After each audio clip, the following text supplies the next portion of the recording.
So for our next example, I want to show the body really stretching and extension and just a few things that we can look out for with the legs and even a little bit of foreshortening in this one. So what I'm going to first do is establish a bit of an action line. So if I had to draw one main line through the figure, what would it be? Now in this particular one, there's a bit of an action line that I want to see through the curvature of, just to give you a visual of what I'm thinking. Here's the torso, and the pelvis is going to be extended really far back this way. So if we were to see the top opening plane change of the torso, it'd be something like this. And I'm probably a little bit more tilted. Remember, you can go back to your prism if you need to assist yourself in a little bit more of a perspective kind of shifting of this direction. Remember to draw lightly. I usually draw a little bit darker so that you can see more easily, but drawing light is another way to really ease yourself into the thought process and not go too far too fast and maybe settle on something too dramatic or too soon. But what I really want to see here is this shift from this torso to the lower pelvis, and then also I want to bring the one leg back. So I'm gonna have to scale this down so I've got more room to do this.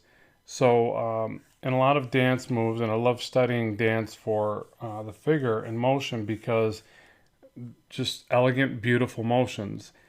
So if I was to gesturally place this leg, it'd be a forward bend or down bend, back bend, then attach the foot. Maybe straight back like that. I'd probably have to adjust that a bit. And then the leg forward bend, trying to establish the length of the upper leg, and then a back bend, and then a pointed foot. So it's that kind of leaping effect. Let me bring that up a little bit for you.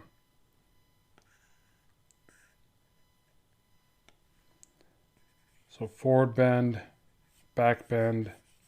So again, it's that little bit of a lightning bolt kind of thing, and the foot pushing downward. That's probably a little bit large, maybe right about there. So I've established the lengths, and the legs actually feel a bit long at this point. But again, these are rhythms. These are establishing gestures to get the idea and concept on the page, nothing more. So up here, we can start to look at the opening for the side of the the shoulder area. And so this is the arm that I want to bring towards our view. And so I want to talk a little bit about foreshortening here. I've kind of touched on it a little bit, but I want to keep addressing it because it is such a tricky thing. And like I've mentioned, these rhythms of the anatomy that I like to show you here, they're a little bit harder to perceive in a foreshortened way. They're not impossible, but the main thing is that you really focus on the stacking of the anatomy and the overlaps. So as the arm starts to really come out towards us, that form is gonna be the most dominant form, okay? And then the bicep, I kind of would say next, but it's gonna be a lot more shallow as it recedes back into space. And then the deltoid actually stays pretty dominant because of the way it encompasses the upper arm. So hopefully that makes sense for you. And again, it's one of these things where we just have to do it through repetition and start to spot things like, for the longest time, it just took me a while to get used to the fact that you really have to give most of the distance to the forearm at a pose like this, and then very little distance, I mean, just noticeably small distance to the rest of the upper arm. And that just takes a while to wrap your mind around, I think. But, through studies, you start to pay more and more attention to it. So we'll just go ahead and place that for now. I'm kind of jumping the gun, but I felt the need to explain this bit of foreshortening because if not, it just looks like I give you this little short representation of an arm that maybe doesn't make as much sense. So I want to draw that in a little bit more clearly for that stage. And I'll just attach the back curvature with a bit of a C curve. And so with the other arm, I want to extend that up and out. Again, I'm going to scale this down so we can get it all on the screen here for you.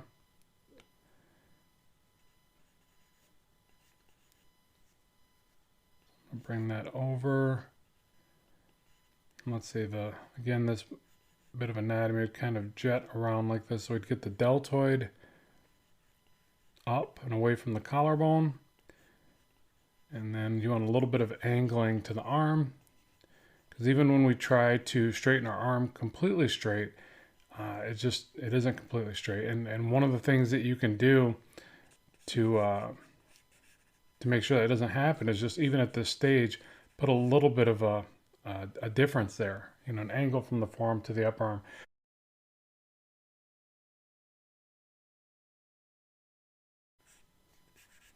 Okay, and then for the head, now I generally would have got the head placed a little bit sooner. I did decide to work up through here. It's never an exact science as far as, you know, the direction and process I take. You could probably already see that working through these lessons with me, but it's there is a very specific set of tools that I can employ if I start to not be able to find my way. And that's really the purpose of these techniques, is to show you that you really can work through these more complex areas as long as you know these basic fundamentals.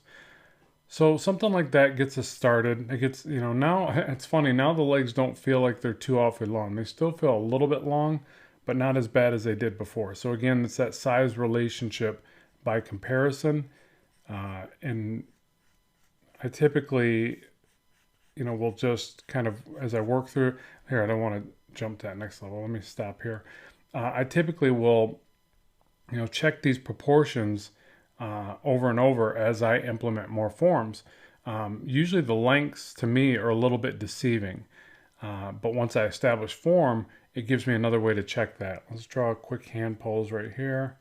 Let's do an open hand pose. Again, I'll start with a gestural kind of effect to the hand, something like that. And the main thing is that it attaches over the wrist, and we see the palm area of the hand more clearly.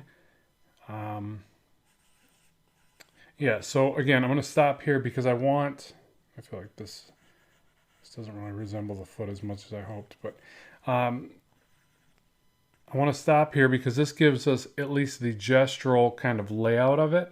And again, I did, you know, explain this area about the foreshortening because I felt it was necessary to show you that versus just the gestural way. So again, let me just show you the difference. The gestural version of this,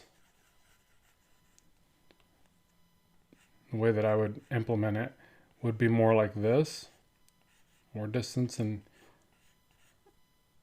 for the forearm. But again, it's a little bit harder to read. So hopefully you can see that. And then the gestural look, we went for the hand. Kind of roll those fingers around. The thumb comes out and kind of points out the other way.